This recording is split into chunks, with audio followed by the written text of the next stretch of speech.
Serangan Rusia untuk merebut wilayah Ukraina masih terus berlangsung hingga hari ke-25. Pada Sabtu 19 Maret kemarin, Rusia menembakkan rudal hipersonik ke Ukraina, bahkan telah menguasai kota pelabuhan Mariupol.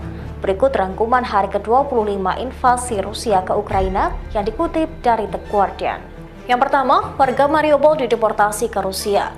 Penduduk Mariupol telah secara paksa dibawa ke Rusia, di mana mereka telah dialihkan ke kota-kota di negara itu. Dewan Kota Mariupol melaporkan beberapa ribu penduduk Mariupol dideportasi ke Rusia, dibawa ke kamp-kamp filtrasi, di mana penjajah memeriksa telepon dan dokumen orang.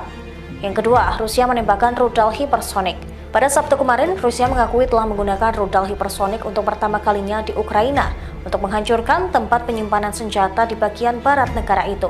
Kementerian Pertahanan Rusia mengatakan telah menggunakan teknologi tersebut untuk menyerang gudang senjata bawah tanah di desa Delyatin, sekitar 100 km dari perbatasan Ukraina dengan Rumania. Yang ketiga, serangan udara di atas Mykolaiv. Serangan mengerikan tersebut menewaskan 50 tentara Ukraina. Pada saat itu, ada sekitar 200 tentara Ukraina sedang tidur di unit tersebut. Yang keempat, Rusia menguasai Mariupol. Rusia menyatakan pasukannya telah menembus pertahanan pelabuhan selatan Mariupol yang terkepung. Wali kota Mariupol mengonfirmasi bahwa pasukan Ukraina dan Rusia baku tembak di jantung pelabuhan selatan. Yang kelima, Zelensky mendesak bertemu Putin. Zelensky bersikeras untuk melakukan pembicaraan langsung dengan Presiden Rusia Vladimir Putin. Sementara Moskow mengatakan beberapa putaran pembicaraan telah membuat kemajuan pada salah satu tuntutan utamanya, yakni Ukraina untuk menjadi negara netral. Yang keenam, pemogokan di dekat Bandara Lviv. Pasukan Rusia telah menghancurkan sebuah pabrik perbaikan pesawat di dekat Bandara Lviv. Tidak ada yang terluka dalam serangan itu.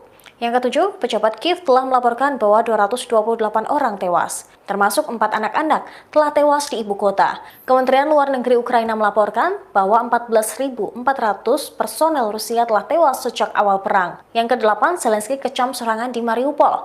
Presiden Ukraina Volodymyr Zelensky mengatakan pengepungan Rusia di atas Mariupol adalah sebuah teror yang akan diingat selama berabad-abad yang akan datang. Yang kesembilan, Ukraina meminta China untuk mengutuk Rusia. Ukraina telah meminta China untuk bergabung dengan Barat dalam mengutuk barbarisme Rusia, setelah Amerika Serikat memperingatkan Beijing tentang konsekuensi jika mereka mendukung serangan Moskow di negara itu.